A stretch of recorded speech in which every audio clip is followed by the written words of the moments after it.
Dobrý den, vás zdravím. Mé jméno je Martin Kalenda. Už více jak 20 let pracuji v NetHostu, kde mám na starosti rozvoj služeb, mezi který patří samozřejmě i hardwareové věci.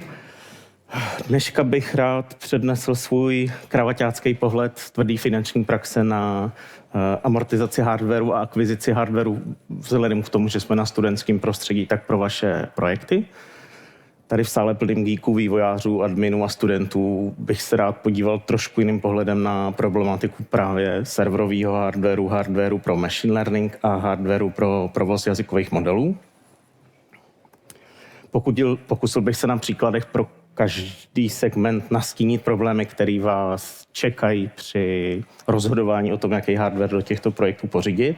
A samozřejmě bych rád pro vás pracoval jednoduchou přehlednou tabulku, která je sice orientační, ale týká se toho, jakým způsobem na základě nějakého relativního indexu zhodnotit vhodnost nebo nevhodnost nějakého konkrétního hardwareu pro vaše projekty. Máme na to 25 minut, tak pojďme rovnou do toho, ať se dostaneme ke všemu. Většinu hardwareu, o kterým budu mluvit, protože má být dostupný pro vás, mám tady sebou, takže pokud pak budete mít chuť nebo náladu se na něj podívat a prodiskutovat o jeho schopnostech, můžeme se na to společně podívat. Celkově se to bude týkat samozřejmě provozu lokálních projektů, to je jako zásadní parametr, to znamená dostupnost a možnost tak, abyste se k němu skutečně dostali bez toho, aniž byste museli prodat obě ledviny, je samozřejmě v téhle přednášce celkem klíčová.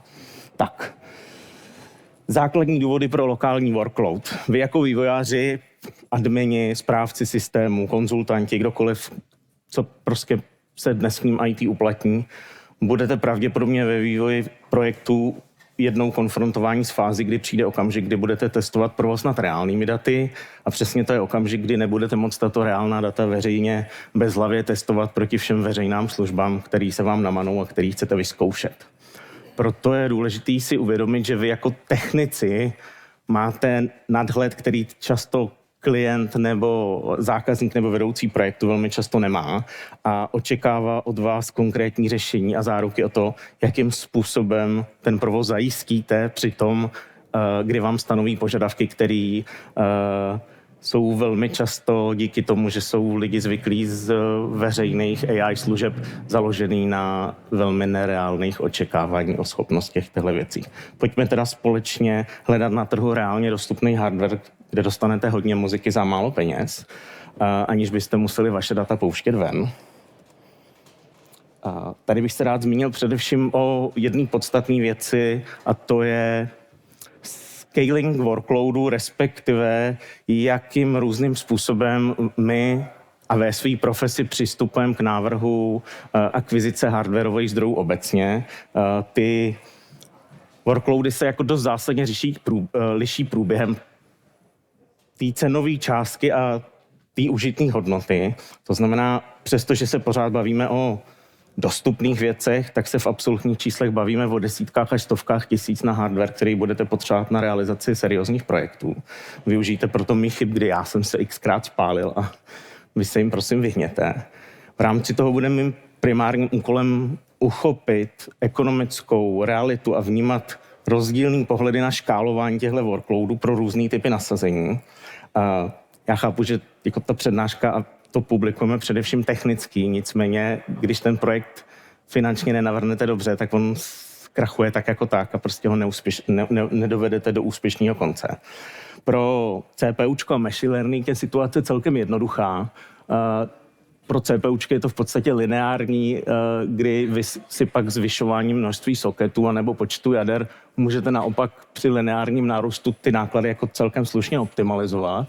Pro machine learning je to tak, že já rád říkám, že jsou ty náklady logaritmický, ale logaritmus někdy končí nulou, nikdy není nulou, ale ten průběh tomu odpovídá. To znamená, není tam přímá úměra a já jako člověk odpovědný za řízení projektu jako komplet, to znamená lidský zdroje, vývoj, ale i ekonomika toho, aby ta věc byla uplatnitelná.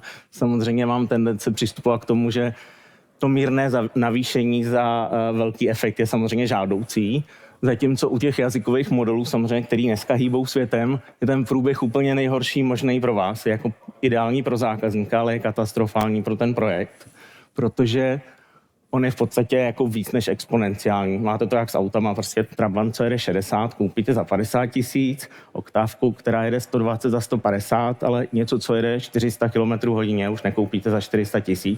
Tady je to stejný případ a my se v praxi samozřejmě často setkáváme s tím, že ty regulatorní požadavky mají absolutní přednost. To je prostě no-go. Pokud máte zákazníka banku nebo pojišťovnu nebo nějakou medicínskou instituci, tak pro ně je ztráta licence tak strašlivá, že oni vůbec neřeší, jaký má ten projekt náklady, ale jestli budou compliance a jestli ty požadavky splnějí. A samozřejmě tenhle obor je novej, takže já jako velkou část té prezentace budu věnovat právě jazykovým modelům, protože u všeho ostatní, ať nerád musím přiznat, že je to jenom otázka peněz a ty peníze bývají velmi často uplatnitelný. Tak pojďme na to. Bude právě hůř a zrovna konkrétně v případě, že se snažíte akvírovat hardware pro provoz jazykových modelů anebo pokročilý AI, budete pravděpodobně dřív nebo později konfrontovaní se situací, že vás čeká velmi složitý oříšek.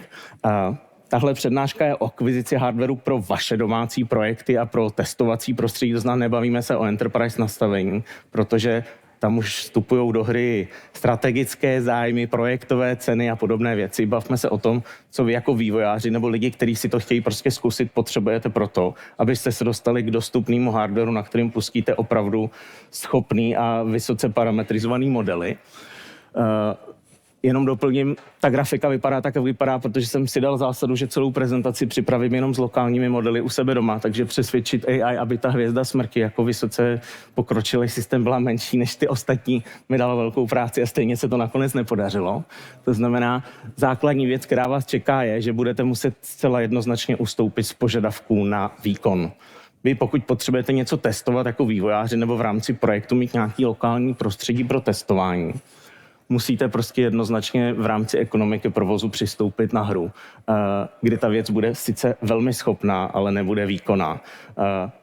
Tím, že samozřejmě to budete provozovat proti modelům, který pak nasadíte v tom reálném produkčním prostředí, tak to, kromě toho, že si někdy na výsledek pěkně počkáte, nebude mít žádný reálný dopad, ale je potřeba to jako zásadním způsobem říct, protože blahopřeju všem, kteří pracují na projektech, který nemají rozpočet a můžou si koupit, co je zmané.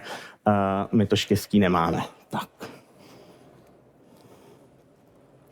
Pojďme teda hledat dostupný hardware, kterým uprovozujete tyto vysoce náročné modely. Bavíme se o 200 bilionů parametrů a víc při nějaký rozumný kvantizaci 4 až 8 prostě bitů víc určitě ne, aniž by vás to připravilo od celoživotní úspory.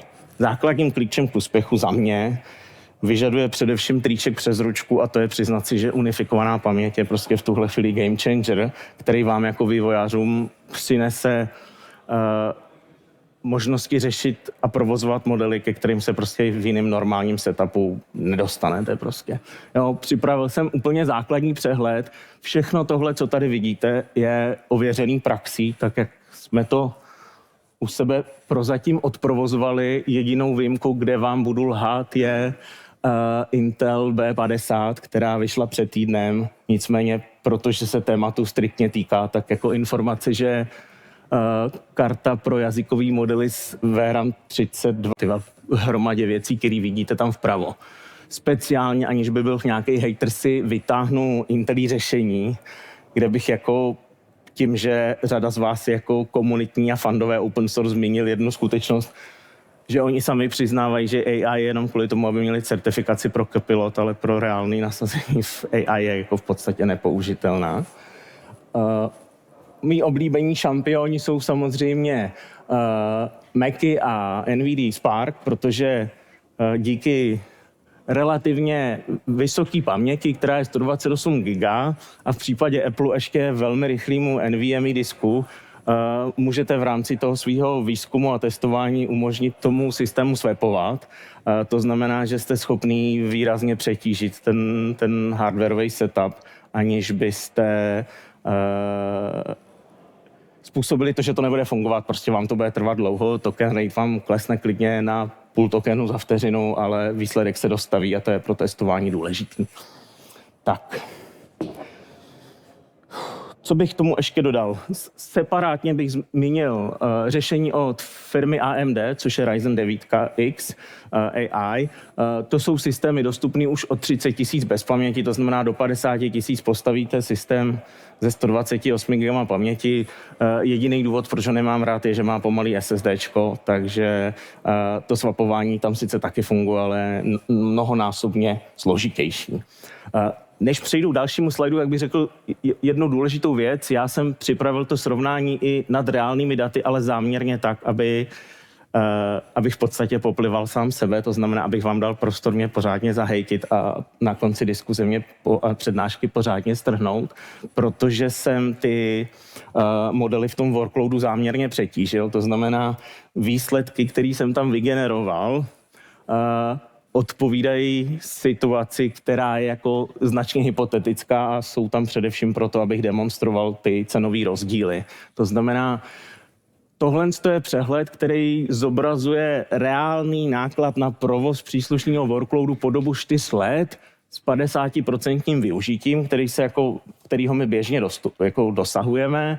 A co je podstatný říct, je samozřejmě přesto, že dneska hromada velkých providerů z účetních důvodů tvrdí, že řadu hardwareu bude provozovat ještě 7 let, tak všichni, co dali 500 000 za nějakou LS40 nebo něco před 2 lety, pláčou už dnes a dalších 5 let nevím, co s ní budu dělat. To znamená, abych se vrátil k tomu, co jsem pro vás připravil, je to v části lokál celkové vyčíslené náklady na provoz v režimu 24/7 pro příslušnou sestavu a nějakým způsobem odpovídající z mého pohledu optimální modely. Tam bych doplnil, protože samozřejmě ta přednáška byla anotovaná jako edukativní a začátečnická, že vám nestačí pro reálnou praxi, aby se vám tam ten model vlezl. Ten se vám tam samozřejmě vždycky vleze, ale vy potřebujete tam mít prostor i pro ten kontext a ten kontext je token dependent, to znamená, čím složitější úlohu dáte, tím se vám ta úloha v té paměti násobí a pokud tohle nedodržíte, tak se vám dějou přesně ty věci, kdy si doma na notebooku pustíte nějaký jazykový model v LM Studiu a pak se divíte, že půlka toho nefunguje. To není chyba toho modelu, to je chyba vaše jako uživatelů. Tak, pojďme zpátky. To znamená, lokal je celkové náklady za 4 roky při 50% utilizaci. Tam bych zdůraznil, že jsem záměrně přesnej ze 2 důvodů. Za prvé, nepočítám to, že řada z vás jsou vývojáři a to, že když si to položí na stůl, ani nevyčíslují v nákladech. Vy pro nějaké jako seriózní nasazení musíte počítat s reálnýma nákladama. To znamená, já jsem spočítal sazbu elektřiny v datacentru, tak jak to používají naši zákazníci. K tomu jsem samozřejmě do toho započetl i pořizovací náklady na ten systém, který bývají dnes mnohem vyšší, než bývávaly, ale prostě to je realita. A současně jsem do toho zapojil samozřejmě i požadavky na místo v nějakém telehouseu, protože v případě těch 8 karet 40-60 nebo 50-60 se bavíme minimálně o 4 nebo 6 U. Pokud to chcete dobře chladit, tak chcete, aby vám dlouho vydrželi a neřešili v tomhle nasazení přepastování, jako řeší hráči a podobně, kteří to mají jako koníček. To znamená, pojďme si projít jednotlivý sestavy v tom srovnání. Je to single karta, ta vychází jako velmi špatně, protože samozřejmě potřebujete systém, ve kterým běží. Pak je to 8 karet, kde už jste schopný provozovat jako relativně výkonný modely a s vysokým token ratem. A pak jsou to mý oblíbený zelený vězničci, což je obyčejný Mac Mini, pak je to Mac Pro a Mac Pro s čipem Ultra a pak je to samozřejmě NVIDIA Spark DGX, která za mě je velmi capable hardware na to, aby vám jako vývojářům pomohla k tomu dostat se opravdu velkým modelům. Řádky max a same znamená, že jsem vzal ty změřené hodnoty, které jsem nechal běžet prostě nějakou dobu, vyextrapoval jsem je teda popravdě na ty 4 roky a opřel jsem stejný token rate do stejného modelu, kterýho jsem vyčíslil v OpenRouteru, to znamená, já jsem to porovnával proti cloudu, aby vy jste jako vývojáři věděli, co by vás stálo to, kdybyste si tu samou úlohu vyřešili čistě cloudově, ale vy jako vývojáři najdete dřív nebo později situaci, kdy to tak dělat nebudete. Jo? Ten lokální workload má většinou opodstatnění, když vám ten klient nebo ten projekt prostě neumožňuje ty data sypat bez hlavy, kam chcete. Je to věc názoru, já se samozřejmě domnívám, že v okamžiku, kdy ty data jednou vysypete ven, nedej bože, to ještě ani nejsou vaše data, tak už se stávají součástí toho datasetu a jenom otázka náhody, jestli někdy jako náhodná sekvence tokenů zase z těch dat nevypadnou zpátky, což už se xkrát potvrdilo, kdy tam ty veřejné modely prostě sypaly kusy reálných soudních případů a podobně. Tak, pojďme dál. To znamená, za mě jsou nejlepší kandidáti Spark, Ultra a obyčejný Mac Mini. AMDčko nabízí taky dobrou cenu. Srovnání si pak puste ze záznamu, ty čísla v podstatě nejsou důležitý. Nejdůležitější je za mě to číslo dole. To je takzvaný day loss, to znamená za 4 roky, kolik vás stojí den ztráty za to, že jste za A suverénní, za B, že ty data máte u sebe a za C, že máte know-how, který tím, že budete používat veřejný cloudy, nikdy nezískáte. Během toho, co budete provozovat ten svůj vlastní setup, tak samozřejmě načerpáte možnosti a informace, které si myslím, že v práci zhodnotíte v podstatě víc než $1 za den. To znamená, pojďme si projít. Typická ztráta je pod $1 denně. Výjimku samozřejmě tvoří ten setup s 8, 50, 60, ale ten má za A obrovský token rate a za B má velmi vysoký pořizovací náklady, takže jako ty se do toho promítly úplně zásadním způsobem. Protože tvoří třetinu té částky, tvoří vlastně to šasí, který vy nevyužijete. V tom je to srovnání mírně nepřesný. Pokud budete mít nějaký firemní nasazení, tak pravděpodobně ten server využijete i k něčemu jinému a ta ztráta se nedá takhle počítat. Tak, pojďme dál. Machine learning. Teď jsme si prošli tím, že jsem vám tady tvrdil, jak je všechno složitý, drahý a obtížně realizovatelný, jenže úlohy dnešního světa, například zpracování obrazu a podobně, nejsou jenom o AI. Samozřejmě ten narrativ je jasný. AI vyřeší rakovinu, AI vyřeší fúzi, AI vyřeší všechno. A přitom hromada krásných workloadů, já bych řekl miliony, vystačí velmi efektivně s klasickým machine learningem, takže já vycházím z toho, že ta přednáška má být jako do akademického prostředí, ale vidím, že je vás tady opravdu struktura pravděpodobně tak půl na půl, studenti, nestudenti, takže si řekněme něco málo bez toho, aniž bych těch $10 000 museli utratit, jaký my máme praktické zkušenosti s nasazováním. Já jsem si pak pro vás nakonec připravil ten jednoduchý index, kdy jsme RTX 2000 zvolili v podstatě jako 100 ze 100, to znamená dostáváte 100% výkonu za 100% ceny a proti tomu jsem vám porovnal consumer grafiky, které jsou na trhu běžně dostupné a vypočítal vám pro machine learning nějakým způsobem utilizační a akviziční náklad na ten hardware, protože ta přednáška je o tom, co vás bude stát pořídit nějaký konkrétní výpočetní výkon, v tomhle případě pro machine learning. Specificky bych se zmínil samozřejmě o tom, že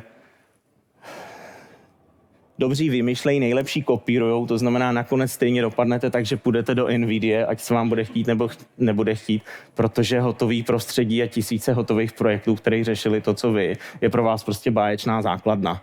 My jsme partneři AMDčka, to znamená, víme, že jsou projekty, kdy pokud to děláte from the scratch a ten workload je opravdu veliký, tak si díky projektovým cenám může vyplatit investice do úpravy a do akvizice té jiné technologie, ale prostě tady se bavíme o prostředí vývojář, domácí lab, případně nějaký POCčko v rámci menší vývojářské firmy a tam jednoznačně dopadnete doleva od té červené čáry, prostě bez diskuze. Tak.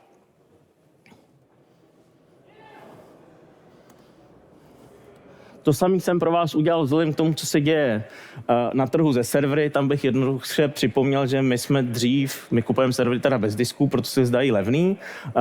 Servery, které stály kolem $500 000, to znamená 64 jádrový AMDčko, nějaký moderní na 3 sedmičce, v jednaučkovým provedení s 12 nebo 24 NVMe diskama a 3 terabajtama paměti nás stávalo kolem $500 000. Dneska stojí 900 s dodatkem v každé nabídce. Nabídka platí den, nashledanou, konec. Takže teď se vraťme k tomu, jakým způsobem vy dokážete pro svý projekty utilizovat starší hardware. Tam se patří vsunout jednu podstatnou informaci, že on se ten svět ani tak moc nezměnil na straně toho hardwareu, on se změnil přesně na straně těch technologií. To znamená, vy když si dneska pustíte Kubernetes nad 3 rokem starým serverem, tak jste schopný HAčkem v podstatě úplně vyeliminovat to, že cíleně operujete se serverem, u kterého ředitelně necháte toho zastarávat nad rámec těch běžných odpisových cyklů, který třeba v těch bankách a podobně bývaly kolem 3 let, ale vy si jako vývojáři nebo jako vlastníci toho projektu můžete dovolit ten cyklus prodloužit klidně 3 až 5-7 let. Zpracoval jsem vám to jak pro čistě výpočetní, a to jsou data, které jsou nevycucaný z prstu. My workload s podobnou strukturou provozujeme já sám v tuhle chvíli jako fyzická osoba prostřednictvím firmy vlastně přes 1000 serverů, z nich víc jak půlka je stále v chodu, takže ty data jako vycházejí z realitě, tady jsou jenom tak prokreslený, aby dávaly smysl. To znamená, jasně z toho vyplývá, že pokud pořizujete nějakou novou technologii a není to nějaký jako studentský projekt nebo nějaký váš jako začátek, tak úplně nedává smysl kupovat bazarový hardware. Nicméně na druhou stranu z toho současně vyplývá, že třeba pro tu DDR4 z hlediska prodlužování životního cyklu se jeví takový rozhodnutí jako velmi kompetentní a velmi uplatnitelný. Protože pokud provozujete třeba nějaký zálohovací storage jako my, tak mezi DDR5 a DDR4 na klasických discích, a to se bavíme i o enterprise discích, nemyslím jako consumer disci, nedostanete vůbec žádný pokles hodnoty v tom workloadu. Jo? U SSDček tam samozřejmě k nějakému poklesu dochází. Otázka je, co je to za workload, protože třeba v případě CDNek a podobně, který provozujeme z SSDček, ten pokles je čistě výkonový, ale nemá dopad na ten vlastní workload. NVMe je bez debaty, tam hraje roli hlavně generace, to znamená, nebylo by fair srovnávat PCI Gen 3. generace s PCI Gen 5. generace. Tam to hovoří samo za sebe. Ostatně srovnání pro workloady, napsal jsem PHP, ale myslím obecně skriptování, to znamená věci, které nejsou přeložené a binárně nativní, distribuce souborů a databáze, to znamená v realitě hromada přesouvání dat uvnitř paměti. Tak, co byste si z toho měli odnést? Za mě je ten pravej sloupec a to je takzvaný Calendův index per watt, to znamená, co za jednotku provedeného výkonu a spotřeby, který samozřejmě dneska jsou vysoký náklady. My platíme prostě přes 1 000 000 korun měsíčně za elektřinu v součtu v těch datacentrech. Co dostanete jako užitnou hodnotu v tom výpočetním výkonu a tam samozřejmě ta převaha těch moderních systémů je zdrcující, prostě DDR3 dostanete 45násobek a ani to nemrkne. Co je ovšem důležitý říct je, že v tom indexu nejsou započtený právě to, co je tématem té přednášky, a to je ta akvizice toho hardwareu, a vy většinou ten 2-3 roky starý hardware pořád vlastníte a on pak je schopný ekonomicky přes ten nepoměr ten workload bez problému odbavit, aniž by docházelo k těm negativním jevům, který se týkají nákladů na provoz. Tak, pojďme dál. Máme hotovo. Lidský zdroje ani jiné věci nejsou součástí přednášky, ty bývají dneska dražší než hardware a podobně, tím si projdete sami, ať už v roli těch, kteří si toho zaměstnavatele vybírají, anebo ti, kteří se snaží najít. Pojďme si říct, co z těch všech věcí bych vám chtěl předat jako praktickou zkušenost, která by vám v těch projektech prostě mohla pomoct. První věc je, routujte. My sami, a vy určitě taky, byste se měli postavit nějaký interní service router, který vám ty machine learningový a jazykový modely bude distribuovat uvnitř té vaší vlastní infrastruktury. Tím pádem pro zbytek toho týmu pro ně to bude transparentní, jakým způsobem k tomu přistupujou, a na vás, jako na člověku, který má na starosti zajistit ten provoz, pak bude, jak to interně odvíjíte. Frontujte. Už od začátku, vzhledem k tomu, že se bavíme o nízkonákladovém hardwareu, budete trpět tím, že budete mít nízkou token rate, tak si udělejte v tom svém systému minimálně 3 fronty, to znamená rozlišujte požadavky, které jsou prioritní, rozlišujte požadavky, které jsou standardní, které si opatříte TTLkem, to znamená, oni nejsou prioritní, pokud už nevyexpiruje to TTL, a pak si tam prostě udělejte něco, čemu se dá říkat spot nebo lazy queue, kde si vyřídíte všechny ty miliony požadavků velmi efektivně, bez toho, aniž byste si blokovali ten workload, i když používáte relativně nevýkonný setup. Tak, frontujte. Lokální hardware má samozřejmě svý limity, to znamená, dělejte si prostě fronty, zpracovávejte si to. Pokud byste ty tokeny samozřejmě měli sypat směrem ven k nějakým veřejným providerům, tak je vám to asi jedno, ty náklady tam jsou. Pokud ne, tak se snažíte přesně v tom souladu s tou logaritmizací tu utilizaci držet co nejvyšší, i kdybyste tam měli provádět jenom testování. Prostě vy už ty náklady na provoz máte, vy už ten hardware máte a čím víc testování provedete, nebo čím podrobněji s těmi daty budete pracovat, tím větší užitnou hodnotu vám to přinese, aniž by vám rostly reálně náklady na provoz. Tak swapujte. Pracujte s více modely současně a hledejte ten nejvhodnější. Současný hardware umožňuje to, abyste na jednom hardwareu provozovali sdíleně třeba 5-6 modelů. Myslete akorát v tom frontování a v tom routování na to, že ten loading bývá tak neefektivní, že nemá smysl ty modely jako přepínat, jakože near to real time, protože vám půl minuty trvá přesunutí modelu, který vám pak vteřinu odpoví. Nicméně pro vývojáře, a to je důvod, proč jakoby ta přednáška vlastně vznikla, je ta možnost testovat to proti různým modelům jako klíčová a ta znalost a ta schopnost si to pořídit sám, protože samozřejmě k tomu se dostanu dál.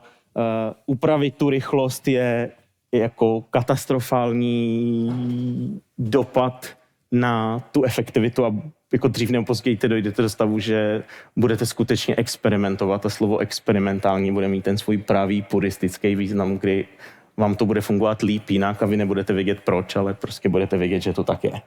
Tak, tím se vracíme k tomu. Experimentujte, nebojte se staršího hardwareu. Jasně, že pro produkci on ani koupit nejde, že jo? To znamená pro nějaký projekt, který se zřizuje, těžko pořídíte 5 let starý server, anebo vám to někdo omlátí prostě v běžným komerční sféře o hlavu, ale vy prostě jako vývojáři se toho prostě nebojte. Prostě si jenom počkáte, případně ho budete na noc vypínat, ale jako on svoji práci zastane. U strojového učení bych řekl, že je to naopak přesně naopak, na rozdíl od jazykových modelů, kde čekáme, že bude opravdu ještě překotný vývoj, protože už teď vím minimálně o 10 projektech, které pracují na kartách, které jsou určené výhradně pro běh jazykových modelů, tak v machine learningu díky boomu AI dochází k odsunu na vedlejší kolej a tak jako Nvidia postupně jako vygumovává ty hráče a odsouvá ten segment na nedůležitější kolej, tak kašle na machine learning, protože to jsou tak paměťově nenáročné úlohy, že s běžnýma kartama, ať už komerčníma nebo retailovýma, to usnadní. To znamená, tam bych naopak jako v jediném případě říkal, myslete na budoucnost a s nějakou rezervou si kousek připlaťte, protože pak prodloužíte morální životnost toho vašeho setupu o několik let. Tak.